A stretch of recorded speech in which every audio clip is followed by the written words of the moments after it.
ಗಂಡನಿಗೆ ಆಂಟಿ ಗೋಲಿ ಹೊಡೆದು ಪ್ರಿಯಕರನ ಜೊತೆ ಜಾಲಿ ಜಾಲಿ ಜಾತ್ರೆಯಲ್ಲಿ ಸಿಕ್ಕವನ ಜೊತೆ ಲಾಡ್ಜ್ನಲ್ಲಿ ಲವ್ವಿ ಡವಿ ಮಾಡಿದವಳು ಈಗ ದುರಂತ ಅಂತ್ಯ ಕಂಡಿದ್ದಾಳೆ. ಜಾತ್ರೆಯಲ್ಲಿ ಸಿಕ್ಕವನ ಜೊತೆ ಲಾಡ್ಜ್ನಲ್ಲಿ ಲವ್ವಿ ಡವಿ ಆಂಟಿ ಪ್ರಿಯಕರನಿಂದಲೇ ಈ ಸುಂದರಿಯ ಬರ್ಬರ ಮರ್ಡರ್ ಆಗಿದೆ. ಲಾಡ್ಜ್ನಲ್ಲಿ ಪ್ರೇಯಸಿ ಹರಿಣಿಯನ್ನ ಹತ್ಯೆಗೈದು ಯಶಸ್ ಎಸ್ಕೇಪ್ ಆಗಿದ್ದ, ಪರಾರಿಯಾಗಿದ್ದ. ಹತ್ಯೆ ಮಾಡಿ ಬೆಂಗಳೂರಿನ ಸುಬ್ರಹ್ಮಣ್ಯಪುರ ಠಾಣಾ ವ್ಯಾಪ್ತಿಯಲ್ಲಿ ನಡೆದಂತಹ ಮರ್ಡರ್ ಇದು ಘಟನೆ. ಜಾತ್ರೆಯಲ್ಲಿ ಯಶಸ್ ಈತನನ್ನ ಪರಿಚಯ ಮಾಡಿಕೊಂಡಿದ್ಲು ಈ ಹರಿಣಿ. ಈಕೆಗೆ ಗಂಡ ಇದ್ರೂ ಕೂಡ ಈ ಯಶಸ್ ಜೊತೆ ಸಂಬಂಧ ಬೆಳೆಸಿದ್ರು, ಲಾಡ್ಜ್ನಲ್ಲಿ ಡಿಂಗ್ ಡಾಂಗ್ ಮಾಡಿದ್ರು. ವಿಷಯ ಗೊತ್ತಾಗಿ ಮನೆಯಲ್ಲಿ ಕೂಡಿ ಹಾಕಿದ್ದ ಹರಿಣಿ ಗಂಡ. ಈ ವಿಚಾರ ಗೊತ್ತಾಗ್ತಾ ಇದ್ದಂಗೆ ಮನೆಯಲ್ಲಿ ಕೂಡಿ ಹಾಕಿದ್ದ ಹರಿಣಿಯನ್ನ, ಹೆಂಡತಿಯನ್ನ. ಇದರಿಂದ ಈ ಹರಿಣಿ ಮೀಟ್ ಆಗದಿದ್ದಕ್ಕೆ ಈಕೆಯ ಪ್ರಿಯಕರ ರಾಕ್ಷಸನಾಗ್ಬಿಟ್ಟಿದ್ದ. ಯಾಕೆ ಮೀಟ್ ಆಗ್ತಾ ಇಲ್ಲ ಅಂತ. ಇದಾದ್ಮೇಲೂ ಕೂಡ ಗಂಡನ ಕಣ್ ತಪ್ಪಿಸಿ ಆಕೆ ತನ್ನ ಲವರನ್ನ ಮತ್ತೆ ಮೀಟ್ ಆಗ್ತಾಳೆ. ಈ ವೇಳೆ ಆತ ಮೊದಲೇ ರಾಕ್ಷಸ ಆಗಿದ್ನಲ್ವಾ, ಮೀಟ್ ಆಗಿಲ್ಲ ಅಂತ, ಯಾರಿಗೂ ಈಕೆ ಸಿಗಬಾರದು ಅಂತ ಮರ್ಡರ್ ಮಾಡಿದ್ದಾನೆ ಅನ್ನುವಂತಹ ಮಾಹಿತಿ ಸದ್ಯಕ್ಕೆ ಸಿಗ್ತಾ ಇದೆ. ಪ್ರಿಯತಮೆಯನ್ನ ಕೊಂದಂತಹ ಆರೋಪಿ, ಆತನ ಫೋಟೋ, ಬರ್ಬರವಾಗಿ ಹತ್ಯೆಯಾದಂತಹ ಮಹಿಳೆ ಹರಿಣಿಯ ಫೋಟೋ ನಮ್ಮ ಸ್ಕ್ರೀನ್ ಮೇಲೆ ನೋಡ್ತಾ ಇದ್ದೀರಿ. ಚಾಕುವಿನಿಂದ ಚುಚ್ಚಿ ಕೊಂದು ಎಸ್ಕೇಪ್ ಆಗಿದೆ. ಆತನನ್ನ ಈಗ ಬಂಧನ ಮಾಡಲಾಗಿದೆ. ಆ ದೃಶ್ಯಗಳನ್ನು ಕೂಡ ನೋಡ್ತಾ ಇದ್ದೀರಿ.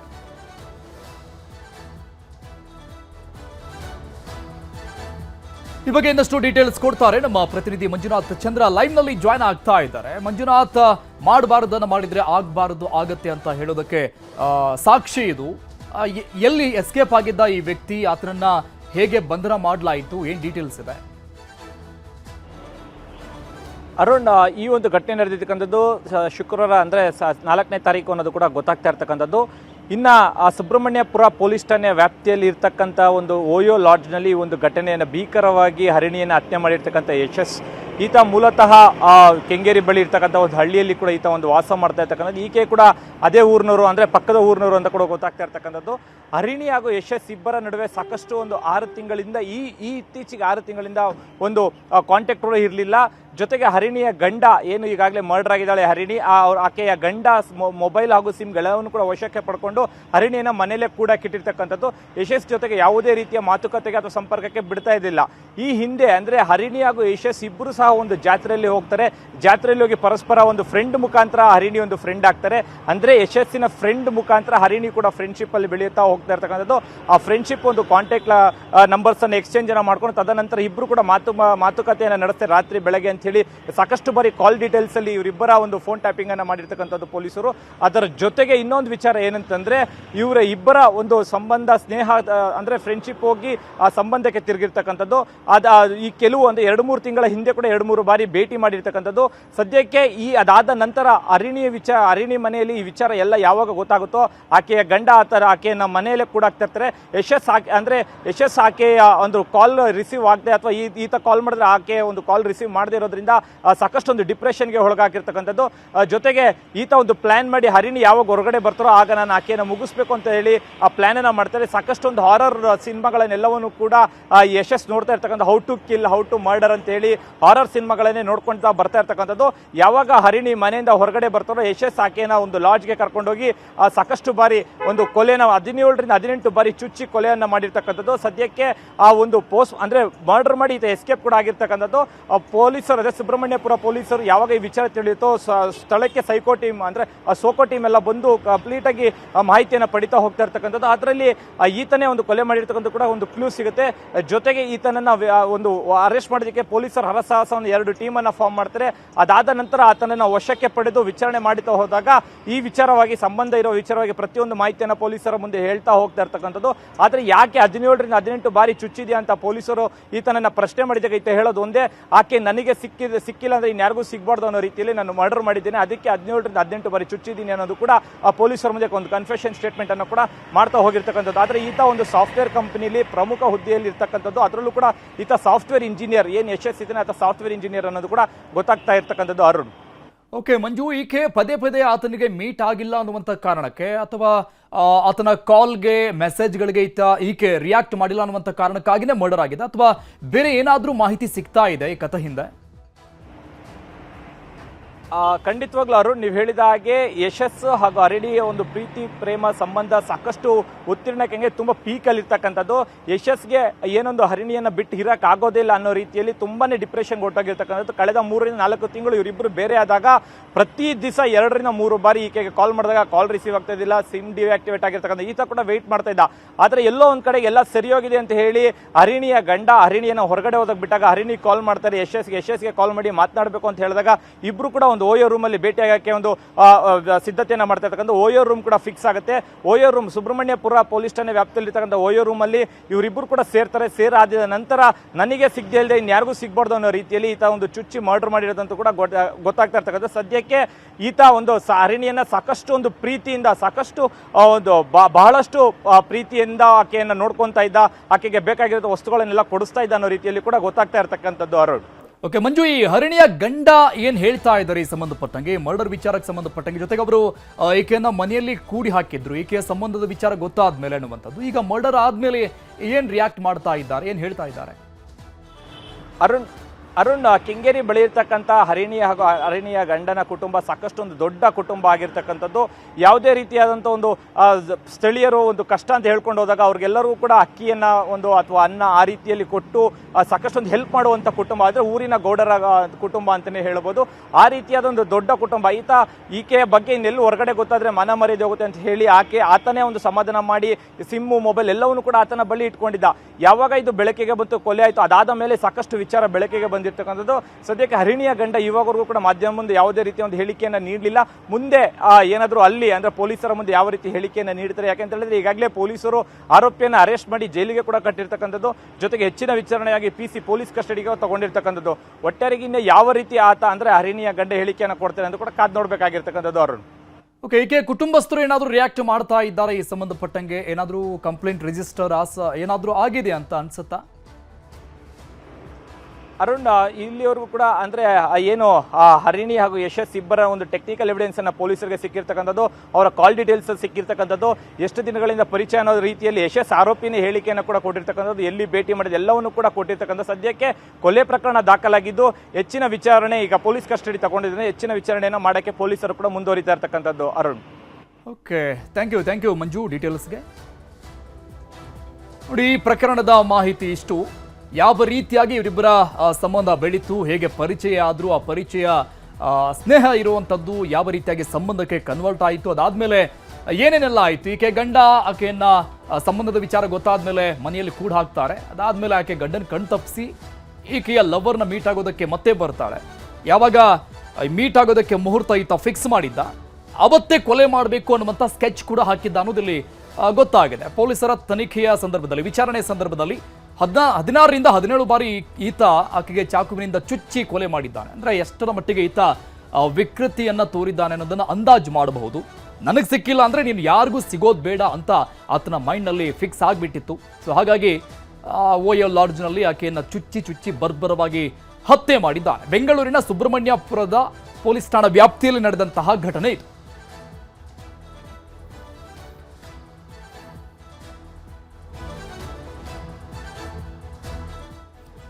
ಡಿಸಿಎಂ ಡಿಕೆ ಶಿವಕುಮಾರ್ ಆಯಿತು, ಈಗ ಸಿಎಂ ಸರದಿ. ಸಿಎಂ ಸಿದ್ದುಗೂ ಕೂಡ ಹೈಕಮಾಂಡ್ ಬುಲಾವ್ ಕೊಟ್ಟಿದೆ. ನಾಳೆ ನವದೆಹಲಿಗೆ ತೆರಳುತ್ತಾ ಇದ್ದಾರೆ ಸಿಎಂ ಸಿದ್ದರಾಮಯ್ಯ. ಚಿನ್ನಸ್ವಾಮಿ ಕಾಲ್ ತುಳಿತ ಪ್ರಕರಣಕ್ಕೆ ಸಂಬಂಧಪಟ್ಟಂಗೆ ವಿವರಣೆಗಳನ್ನ ಪಡೆಯೋದಕ್ಕೆ ಹೈಕಮಾಂಡ್ ಖುದ್ದು ಸಿಎಂಗೆ ಬಾ ಅಂತ ಕರೆ ಕೊಟ್ಟಿದೆ. ಈಗಾಗಲೇ ಡಿಸಿಎಂ ಡಿಕೆ ಶಿವಕುಮಾರ್ ದೆಹಲಿಯಲ್ಲಿದ್ದಾರೆ. ಹೈಕಮಾಂಡ್ ಭೇಟಿಯಾಗಿ ವಿವರಣೆಯನ್ನ ಕೊಡಲಿದ್ದಾರೆ ಸಿಎಂ. ಬಹಳಷ್ಟು ಕುತೂಹಲ ಮೂಡಿಸ್ತಾ ಇದೆ. ಡಿಕೆ ಶಿವಕುಮಾರ್ ಅವರು ಭೇಟಿ ಕೊಟ್ಟಂತಹ ಬೆನ್ನಲ್ಲೇ ಸಿಎಂ ಅವರ ಈ ಒಂದು ಭೇಟಿ. MLC ನಾಮನಿರ್ದೇಶನ ಒಂದ್ ಕಡೆ ಹೈಕಮಾಂಡ್ ಬ್ರೇಕ್ ಹಾಕಿರುವಂತದ್ದು, ಆ ಬಗ್ಗೆ ಕೂಡ ಸಹಜವಾಗಿ ಚರ್ಚೆ ಆಗುತ್ತೆ. ಇನ್ನು ಸಂಪುಟ ಪುನಾರಚನೆ ಬಗ್ಗೆಯೂ ಕೂಡ, ಕ್ಯಾಬಿನೆಟ್ ರೀಶಫಲಿಂಗ್ ವಿಚಾರಕ್ಕೆ ಸಂಬಂಧಪಟ್ಟಂಗೂ ಕೂಡ ಚರ್ಚೆ ಆಗುವಂತಹ ಸಾಧ್ಯತೆಗಳಿದೆ. ಎಲ್ಲ ಪ್ರಮುಖ ಬೆಳವಣಿಗೆಗಳ ಬಗ್ಗೆ ವಿವರಣೆಗಳನ್ನ ಪಡೆಯುವುದಕ್ಕೆ ಹೈಕಮಾಂಡ್ ಸಿಎಂ ಸಿದ್ದರಾಮಯ್ಯನವರಿಗೆ ಖುದ್ದು ಬುಲಾವನ್ನ ಕೊಟ್ಟಿರೋದು. ಸಿಎಂ ಡಿಕೆ ಶಿವಕುಮಾರ್ ಈಗಾಗಲೇ ದೆಹಲಿಗೆ ಹೋಗಿದ್ದಾರೆ ನಿನ್ನೆ ತಾನೆ. ಏಕಾಏಕಿ ಕರೆದಿರುವಂಥದ್ದು ರಾಜ್ಯದಲ್ಲಿ ಆಗಿರುವಂತಹ ಈ ಅನೇಕ ಬೆಳವಣಿಗೆಗಳ ನಂತರದಲ್ಲಿ ಇಡೀ ರಾಜ್ಯ ಸರ್ಕಾರವನ್ನ ಮುಜುಗರಕ್ಕೆ ಒಳ ಮಾಡಿರುವಂತಹ ಈ ಒಂದು ದೊಡ್ಡ ದುರಂತ ಏನಿದೆ, ಆ ದುರಂತದ ನಂತರದಲ್ಲಿ DCM ಅವರ ದೆಹಲಿ ಭೇಟಿ, ಅದಾದ್ಮೇಲೆ ಸಿಎಂ ಅವರ ಭೇಟಿ ಬಹಳಷ್ಟು ಕುತೂಹಲಕ್ಕೆ ಕಾರಣ ಆಗ್ತದೆ. ಇನ್ನು ಹೈಕೋರ್ಟ್ ಮೊರೆ ಹೋಗಿದೆ RCB ಮ್ಯಾನೇಜ್ಮೆಂಟ್ ಕೂಡ. RCB ಮಾಲೀಕ RCSL ನಿಂದ ಹೈಕೋರ್ಟ್ಗೆ ಅರ್ಜಿ ಸಲ್ಲಿಕೆ ಮಾಡಲಾಗಿದೆ. Royal Challengers sports limited company ಕಡೆಯಿಂದ ಅರ್ಜಿ ಸಲ್ಲಿಕೆ. ರಾಯಲ್ ಚಾಲೆಂಜರ್ಸ್ ಸ್ಪೋರ್ಟ್ಸ್ ಲಿಮಿಟೆಡ್ ಹೈಕೋರ್ಟ್ಗೆ ಅರ್ಜಿ ಹಾಕಿದೆ. ತನ್ನ ವಿರುದ್ಧದ ಎಲ್ಲ ಕ್ರಿಮಿನಲ್ ಕೇಸ್ ರದ್ದುಪಡಿಸಬೇಕು, ನಮ್ದೇನು ತಪ್ಪಿಲ್ಲ ಅನ್ನುವಂಥ ಆಂಗಲ್ನಲ್ಲಿ ಯಾವ ರೀತಿಯಾಗಿ KSCA ರಿಟ್ ಅರ್ಜಿಯನ್ನ ಹಾಕೊಂಡಿತ್ತು, ಆ ರೀತಿಯಾಗಿ ಈಗ RCB ಮ್ಯಾನೇಜ್ಮೆಂಟ್ ಕೂಡ ಹಾಕೊಂಡಿದೆ. ಕೇಸ್ಗಳ ರದ್ದುಪಡಿಸಿ ಅಂತ ಹೈಕೋರ್ಟ್ಗೆ ಮನವಿ ಸಲ್ಲಿಕೆ ಮಾಡಲಾಗಿದೆ. ಜೂನ್ 4ರಂದು ನಡೆದಂತಹ ಕಾಲ್ ತುಳಿತ ಸಂಬಂಧದ ಕೇಸ್ ಆಗಿರುವಂತಹ FIRಗಳು PIL ಹೈಕೋರ್ಟ್ಗೆ ಸಲ್ಲಿಕೆ ಆಗಿದೆ. ಅದೆಲ್ಲವನ್ನು ಕೂಡ ರದ್ದು ಮಾಡಬೇಕು ಅಂತ ಹೈಕೋರ್ಟ್ಗೆ ಮನವಿಯನ್ನ ಮಾಡಿಕೊಳ್ಳಲಾಗಿದೆ. ಕಾಲ್ ತುಳಿತದಿಂದ 11 ಜನ RCB ಅಭಿಮಾನಿಗಳ ಸಾವು ಪ್ರಕರಣಕ್ಕೆ ಸಂಬಂಧಪಟ್ಟಂಗೆ FIR ರದ್ದು ಕೋರಿ DNA ಮ್ಯಾನೇಜ್ಮೆಂಟ್, DNA ಎಂಟರ್ಟೈನ್ಮೆಂಟ್ ಅದು ಕೂಡ ರಿಟ್ ಅರ್ಜಿಯನ್ನ ಸಲ್ಲಿಕೆ ಮಾಡಿಕೊಂಡಿದೆ. ಅರ್ಜಿ ಹಾಕಿದ ಹೈಕೋರ್ಟ್ ಅಲ್ಲಿ ರಿಟ್ ಅರ್ಜಿಯನ್ನ ಸಲ್ಲಿಕೆ ಮಾಡಿದೆ. DNA ಸರ್ಕಾರದ ವಿರುದ್ಧವೇ ಅನೇಕ ಆರೋಪಗಳನ್ನು ಮಾಡಿದೆ ಈ DNA ಸಂಸ್ಥೆ. ಭಾರತ T20 ವಿಶ್ವಕಪ್ ಗೆದ್ದಾಗ ವಿಕ್ಟರಿ ಪರೇಡ್ ನಡೆಸಲಾಗಿತ್ತು. ಒಂದಿಷ್ಟು ವಿವರಣೆಗಳನ್ನ ಕೋರ್ಟ್ಗೆ ಕೊಟ್ಟು FIR ಅನ್ನ ರದ್ದು ಮಾಡಬೇಕು ಅಂತ ರಿಟ್ ಅರ್ಜಿ ಸಲ್ಲಿಕೆ ಆಗಿದೆ. DNA ಆಯೋಜನೆ ಮಾಡಿದ ಪರೇಡ್ನಲ್ಲಿ 3 ಲಕ್ಷ ಜನ ಸೇರಿದ್ರು. ಯಾವುದೇ ಅವಘಡಗಳು ಆಗಿಲ್ಲ. RCB ವಿಕ್ಟರಿ ಪರೇಡ್ ನಡೆಸೋದಕ್ಕೆ ಅನುಮತಿಗಾಗಿ ಜೂನ್ 3 ಅವತ್ತು ಪತ್ರ ಬರೆಯಲಾಗಿತ್ತು. ತೆರೆದ ಬಸ್ ಪರೇಡ್ಗೆ ಪೊಲೀಸರು ಅನುಮತಿಯನ್ನು ನಿರಾಕರಿಸಿದ್ರು, ಬೇಡ ಅಂತ. ರಾಜ್ಯ ಸರ್ಕಾರ ಅಂದ್ರೆ ಇದೆಲ್ಲ ಆದ್ಮೇಲೆ ರಾಜ್ಯ ಸರ್ಕಾರ ವಿಧಾನಸೌಧದ ಮುಂದೆ ಕಾರ್ಯಕ್ರಮಕ್ಕೆ ನಿರ್ಧಾರ ಮಾಡಿತು. ಪೊಲೀಸರು ವಿಧಾನಸೌಧದ ಕಾರ್ಯಕ್ರಮಕ್ಕೆ ಹೆಚ್ಚಿನ ಭದ್ರತೆಯನ್ನ ಕೊಟ್ಟರು. ಕಾರಣ ಅಲ್ಲಿ ಒಂದು ದೊಡ್ಡ ಮಟ್ಟದ ಕಾರ್ಯಕ್ರಮವನ್ನ, ಅಭಿನಂದನಾ ಕಾರ್ಯಕ್ರಮವನ್ನ ರಾಜ್ಯ ಸರ್ಕಾರ ನಿಯೋಜನೆ ಮಾಡಿರುವಂತ ಹಿನ್ನೆಲೆಯಲ್ಲಿ ಅತಿ ಹೆಚ್ಚಿನ ಭದ್ರತೆ ಅಲ್ಲಿತ್ತು ವಿಧಾನಸೌಧದ ಮುಂದೆ. ಚಿನ್ನಸ್ವಾಮಿ ಸ್ಟೇಡಿಯಂ ಬಳಿ ಅಗತ್ಯವಿದ್ದಷ್ಟು ಪೊಲೀಸರು ಇರಲಿಲ್ಲ. DNAನಿಂದ 584 ಖಾಸಗಿ ಸಿಬ್ಬಂದಿಯನ್ನು ನೇಮಿಸಲಾಗಿತ್ತು ಭದ್ರತೆಗಾಗಿ. ಬೇರೆ ಬೇರೆ ಕಾರಣ ಈ ರೀತಿಯಾಗಿ ಹೈಕೋರ್ಟ್ಗೆ ಕೊಟ್ಟು ವಿವರಣೆಗಳನ್ನು ಕೊಟ್ಟು FIR ರದ್ದನ್ನ ಕೋರಿ ರಿಟ್ ಅರ್ಜಿ ಸಲ್ಲಿಕೆ ಆಗಿದೆ DNA ಕಡೆಯಿಂದಲೂ ಕೂಡ. ಇವಾಗ ಇನ್ನಷ್ಟು ಡೀಟೇಲ್ಸ್ ಕೊಡ್ತಾರೆ ನಮ್ಮ ಪ್ರತಿನಿಧಿ ಮಂಜುನಾಥ್ ಆರ್ಯ ಸಂಪರ್ಕದಲ್ಲಿದ್ದಾರೆ. ಮಂಜು, ನಿಜಕ್ಕೂ ಕೂಡ ಸರ್ಕಾರ ಈ DNA ಸಂಸ್ಥೆ ಮೇಲೆ ಹಾಕತ್ತೆ, ಅವರು RCB ಮ್ಯಾನೇಜ್ಮೆಂಟ್ ಮೇಲೆ ಹಾಕ್ತಾ ಇದ್ದಾರೆ, ಅವರು ಆಟಗಾರರ ಮೇಲೆ ಹಾಕ್ತಾ ಇದ್ದಾರೆ, ಒಬ್ಬರ ಮೇಲೆ ಒಬ್ರು ನಾವಲ್ಲ ಅಂತ ಹೇಳ್ತಾನೆ ಇದ್ದಾರೆ. ಬಟ್ ಎಲ್ಲರೂ ಕೂಡ ಇದರಿಂದ ಕೈ ತೊಳೆದುಕೊಳ್ಬೇಕು ಅನ್ನುವಂತಹ ನಿಟ್ಟಿನಲ್ಲೇ ಪ್ರಯತ್ನ ಪಡ್ತಾ ಇರೋದಂತೂ ಸತ್ಯ. ಯಾರ ತಲೆದಂಡ ಆಗುತ್ತೆ ಅನ್ನುವಂಥ ಕುತೂಹಲ ಇದೆ. ಹೈಕೋರ್ಟ್ ಏನ್ ಹೇಳ್ಬೋದಂತ ಅನ್ಸುತ್ತೆ ಈಗ DNA ಸಂಸ್ಥೆ ಕೊಟ್ಟಿರುವಂತಹ ಈ ವಿವರಣೆಗಳಿಗೆ? ಅರುಣ್, ಚಿನ್ನಸ್ವಾಮಿ ಸ್ಟೇಡಿಯಂ ಬಳಿ ಕಾಲ್ ತುಳಿತ ಪ್ರಕರಣಕ್ಕೆ ಸಂಬಂಧಪಟ್ಟಂತೆ ಒಟ್ಟು 4 ರಿಟ್ ಅರ್ಜಿಗಳನ್ನ ಈಗಾಗಲೇ ಹೈಕೋರ್ಟ್ಗೆ ಸಲ್ಲಿಕೆ ಮಾಡಿರುವಂತದ್ದು. ಒಂದು ಕಡೆ RCBಯ ಮಾರ್ಕೆಟಿಂಗ್ ಹೆಡ್ ಆಗಿರುವಂತಹ ನಿಖಿಲ್ ಸೋಸನೆಯನ್ನ ಬಂಧನವನ್ನ ಪ್ರಶ್ನೆ ಮಾಡ್ಕೊಂಡು ಆಕೆಯ ಪತ್ನಿ ಒಂದು ಅರ್ಜಿಯನ್ನ ಸಲ್ಲಿಕೆಯನ್ನು ಮಾಡಿದರೆ, ಇದರ ಜೊತೆಗೆ ಒಂದು ನಿಖಿಲ್ ಸೋಸಲೆ ಮೇಲಿನ FIR ಅನ್ನ ರದ್ದು ಕೋರಬೇಕು ಅಂತ ಹೇಳ್ಬಿಟ್ಟು ನಿಖಿಲ್ ಸೋಸಲೆ ಕೂಡ ಒಂದು ಅರ್ಜಿಯನ್ನು ಹಾಕೊಂಡಿರ್ತದ್ದು. ಇದೇ ಬಿಟ್ರೆ DNA ಸಂಸ್ಥೆಯವರು ಕೂಡ ಅಷ್ಟೇ ಪ್ರಕರಣ ರದ್ದು ಕೋರಬೇಕು ಅಂತ ಹೇಳ್ಬಿಟ್ಟು ಮತ್ತು RCB ಅವರು ಕೂಡ ಅಷ್ಟೇ ಪ್ರಕರಣವನ್ನು ರದ್ದು ಕೋರಬೇಕು ಅಂತ ಹೇಳ್ಬಿಟ್ಟು ಪ್ರತ್ಯೇಕವಾಗಿ ಅರ್ಜಿಗಳನ್ನ ಹಾಕೊಂಡಿದ್ದಾರೆ. ಇಲ್ಲಿ ಅರ್ಜಿಗಳನ್ನ ಹಾಕೊಳ್ಳುವಂತ ಸಂದರ್ಭದಲ್ಲಿ ರಿಟ್ ಅಲ್ಲಿ ಪ್ರಮುಖವಾಗಿ ಅವರು ಮೆನ್ಷನ್ ಮಾಡ್ಕೊಂಡಿರುವಂತದ್ದು, ಇದಕ್ಕೂ ನಮಗೂ ಸಂಬಂಧ ಇಲ್ಲ ಅಂತ ಹೇಳ್ಬಿಟ್ಟು ಒಬ್ಬರ ಮೇಲೆ ಒಬ್ರು ಈಗಾಗಲೇ ಆರೋಪಗಳನ್ನ ಮಾಡ್ತಾ ಇರುವಂತದ್ದು.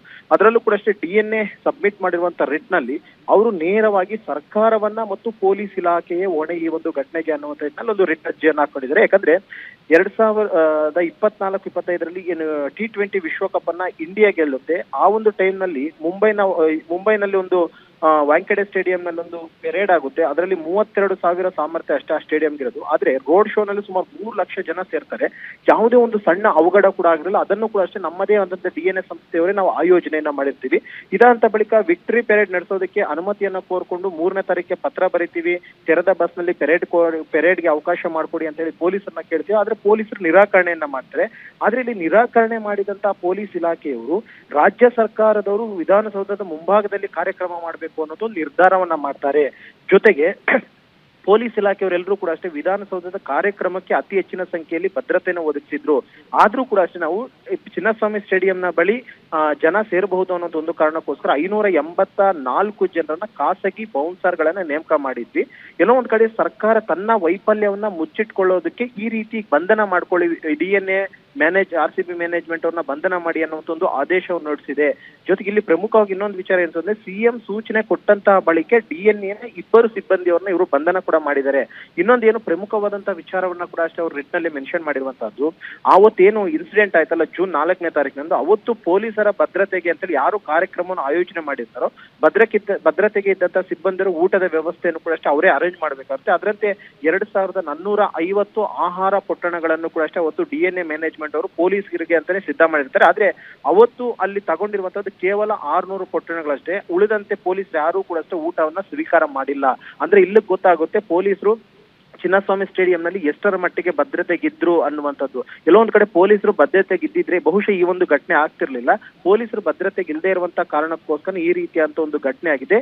ಇದಕ್ಕೆ ನೇರವಾದಂತಹ ಕಾರಣ ಏನು ಅಂತಂದ್ರೆ ಸರ್ಕಾರ ಮತ್ತು ಪೊಲೀಸ್ ಇಲಾಖೆಯ ಫೇಲ್ಯೂರ್ ಅನ್ನುವಂತಹದ್ದನ್ನ ಕೂಡ ಅಷ್ಟೇ ಈಗಾಗಲೇ DNA ಮ್ಯಾನೇಜ್ಮೆಂಟ್ ಅವರು ಕೋರ್ಟ್ಗೆ ಕೊಟ್ಟಿರುವಂತಹ ಒಂದು ರಿಟ್ ಅರ್ಜಿಯಲ್ಲಿ ಉಲ್ಲೇಖವನ್ನ ಮಾಡಿಕೊಂಡಿರುವಂತದ್ದು. ಸದ್ಯಕ್ಕೆ 4 ರಿಟ್ ಅರ್ಜಿಗಳನ್ನು ಕೂಡ ಹೈಕೋರ್ಟ್ ಸ್ವೀಕಾರವನ್ನ ಮಾಡಿರುವಂತದ್ದು. ಹೈಕೋರ್ಟ್ ಸ್ವೀಕಾರ ಮಾಡಿಕೊಂಡು ಸದ್ಯಕ್ಕೆ ಅದರ ಒಂದು ಆರ್ಗ್ಯುಮೆಂಟ್ ಕೇಳೋದಕ್ಕೆ ಇನ್ನೇನು ಕೆಲವೇ ಕ್ಷಣದಲ್ಲೂ ಕೂಡ ಅಷ್ಟೇ ಅರ್ಜಿ ವಿಚಾರಣೆಗಳು ಬರುತ್ತೆ. ಅರ್ಜಿ ವಿಚಾರಣೆ ಬಂದಂತ ವೇಳೆಯಲ್ಲಿ ಯಾವೆಲ್ಲ ರೀತಿಯಾದಂತಹ ಒಂದು ವಾದ ಪ್ರತಿವಾದಗಳು ನಡೆಸ್ತಾರೆ ಅಂತ ನೋಡ್ಬೇಕಾದ್ರೆ, ಇದಾದಂತ ಬಳಿಕ ವಾದ ಪ್ರತಿವಾದವನ್ನ ಆಲಿಸಿದಂತ ಬಳಿಕ ಹೈಕೋರ್ಟ್ ಯಾವ ರೀತಿಯಾದಂತಹ ಆದೇಶವನ್ನ ಕೊಡುತ್ತೆ, ಅದರಲ್ಲೂ ಕೂಡ ಅಷ್ಟೇ ನ್ಯಾಯಮೂರ್ತಿಗಳಾದಂತಹ SR ಕೃಷ್ಣಕುಮಾರ್ ಅವರ ಪೀಠದಲ್ಲಿ ಅರ್ಜಿ ವಿಚಾರಣೆ ಆಗಲಿದ್ದು, ಈಗಾಗಲೇ ನಿಖಿಲ್ ಪರವಾಗಿ ಸಂದೇಶ್ ಚೌಟ ವಾದ ಮಾಡ್ತಿದ್ದಾರೆ. ಇದರ ಜೊತೆಗೆ ವಾದ ಪ್ರತಿವಾದ ಅಂತ ಬಳಿಕ ಯಾವ ರೀತಿಯ ಆದೇಶವನ್ನು ಹೈಕೋರ್ಟ್ ಪ್ರಮುಖವಾಗಿ ಈ ಒಂದು ಕೇಸ್ನಲ್ಲಿ ಕೊಡುತ್ತೆ ಅನ್ನುವಂಥದ್ದನ್ನು ನೋಡಬೇಕಾಗಿರುತ್ತೆ. ಯಾರು ಥ್ಯಾಂಕ್ ಯು ಮಂಜುನಾಥ್ ಡೀಟೇಲ್ಸ್ಗೆ.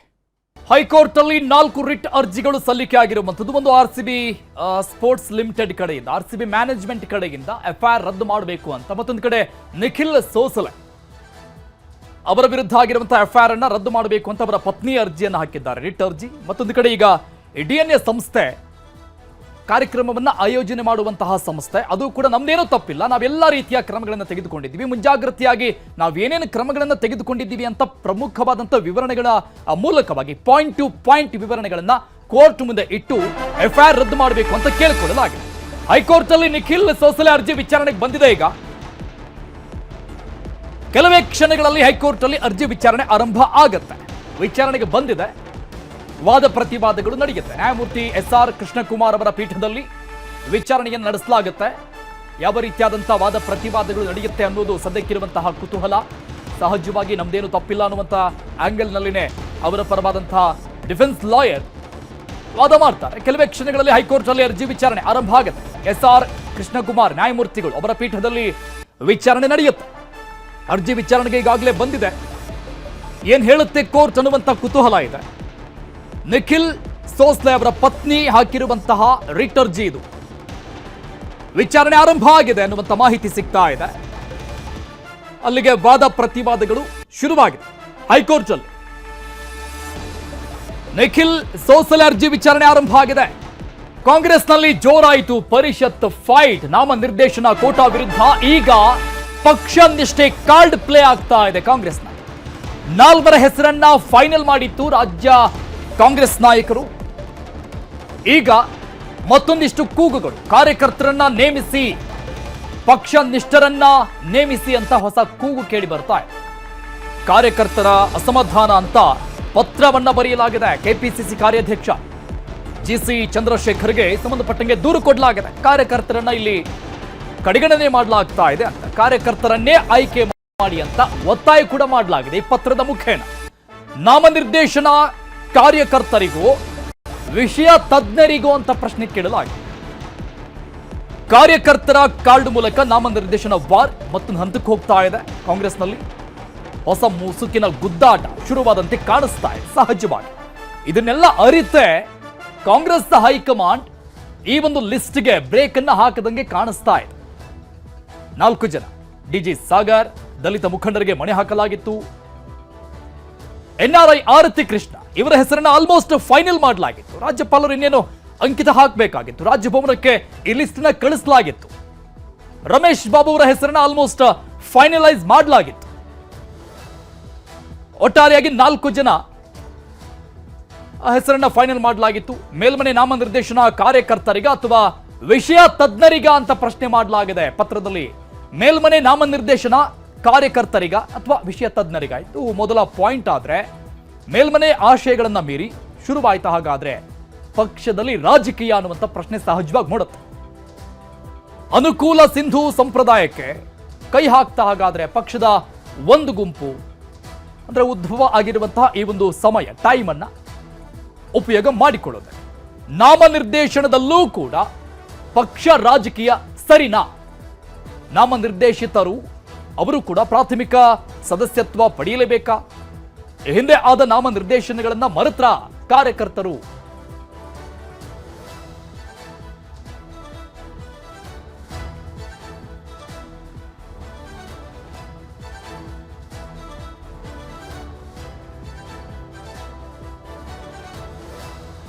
ನಾಲ್ವರ ಹೆಸರನ್ನ ಆಲ್ಮೋಸ್ಟ್ ಫೈನಲೈಸ್ ಮಾಡಲಾಗಿತ್ತು. ಯಾರ್ಯಾರನ್ನ ಫೈನಲೈಸ್ ಮಾಡಿತ್ತು ರಾಜ್ಯ ಕಾಂಗ್ರೆಸ್ ಅನ್ನುವಂತಹ ಲಿಸ್ಟ್ ನೋಡ್ತಾ ಇದ್ದೀವಿ. ಒಂದಿಷ್ಟು ಪ್ರಶ್ನೆಗಳು ಕೇಳಿ ಬರ್ತಾ ಇದೆ ಇದರ ಬೆನ್ನಲ್ಲೇ.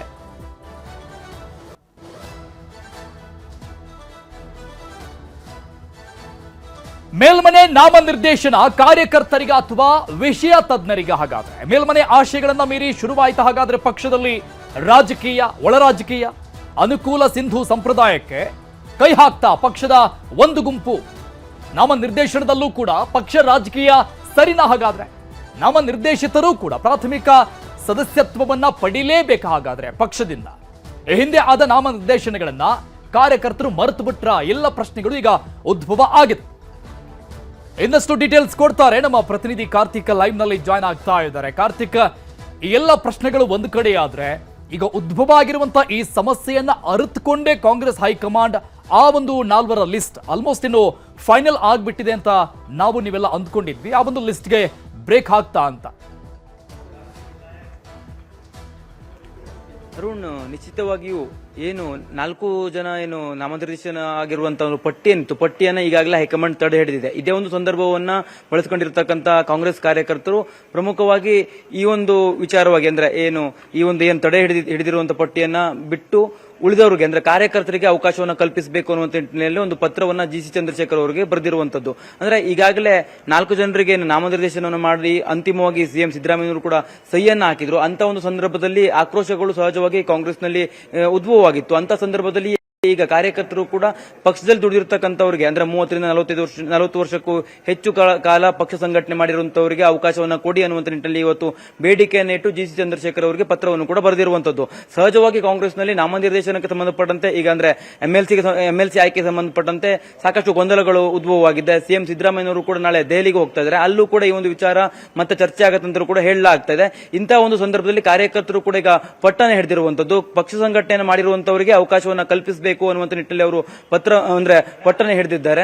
ಪ್ರಮುಖವಾಗಿ ಅಂದ್ರೆ ಈ ಒಂದು 4 ಹೆಸರೇನಿತ್ತು, ದಿನೇಶ್ ಅಮೀನ್ಮಠ್ ಇರಬಹುದು, ರಮೇಶ್ ಬಾಬು, ಜೊತೆಗೆ ಆರತಿ ಕೃಷ್ಣ ಹಾಗೂ DG ಸಾಗರ್ ಅವರ ಹೆಸರೇನಿತ್ತು, ಇವರನ್ನ ಕೈಬಿಟ್ಟು ನೀವು ಪಕ್ಷದಲ್ಲಿ ಯಾರ್ಯಾರು ದುಡಿದಿದ್ದಾರೆ ಅಂತವರನ್ನ ಪರಿಗಣಿಸಿ ಅನ್ನುವಂತ ಒಂದು ಆಗ್ರಹವನ್ನು ಕೂಡ ಮಾಡಿ ಇವತ್ತು GC ಚಂದ್ರಶೇಖರ್ ಅವರಿಗೆ ಪತ್ರವನ್ನು ಕೂಡ ಬರೆದಿರುವಂತದ್ದು. ಒಟ್ಟಿನಲ್ಲಿ ಈಗಾಗಲೇ ಹೈಕಮಾಂಡ್ ಕೂಡ ಈ ಒಂದು ಪಟ್ಟಿಗೆ ತಡೆ ಹಿಡಿದಿರುವಂತಹ ಹಿನ್ನೆಲೆಯಲ್ಲಿ ಇದನ್ನ ಯಾವ ರೀತಿಯಾಗಿ ನೋಡುತ್ತೆ, ಅಥವಾ ಕಾರ್ಯಕರ್ತರ ಒಂದು ಮನವೊಲಿಕೆಯನ್ನ, ಅವರ ಒಂದು ಬೇಡಿಕೆಯನ್ನು ಈಡೇರಿಸುತ್ತಾ, ಅಥವಾ ಇದೇ ಒಂದು ಈ ಹಿಂದೆ ರೆಡಿ ಮಾಡಿದಂತ 4 ಹೆಸರನ್ನೇ ಅಂತಿಮ ಮಾಡುತ್ತನ್ನುವಂಥದ್ದು ಕೂಡ ಕಾದ್ ನೋಡಬೇಕು. ಒಟ್ಟಿನಲ್ಲಿ ಈಗ ಕಾಂಗ್ರೆಸ್ನ ಕಾರ್ಯಕರ್ತರು ಕೂಡ ಪಟ್ಟನ ಹಿಡಿದಿರುವಂತಹ ಹಿನ್ನೆಲೆಯಲ್ಲಿ ಇದಕ್ಕೆ ಕಾಂಗ್ರೆಸ್ ಹೈಕಮಾಂಡ್ ಹಾಗೂ ಕಾಂಗ್ರೆಸ್ನ ರಾಜ್ಯ ನಾಯಕರು ಯಾವ ರೀತಿಯಾಗಿ ಮನ್ನಣೆ ಕೊಡ್ತಾರೆ ಅನ್ನುವಂಥದ್ದು ಕೂಡ ಕಾದ್ ನೋಡಬೇಕಾಗಿದೆ. Arun, thank you Karthik ಡೀಟೇಲ್ಸ್ಗೆ.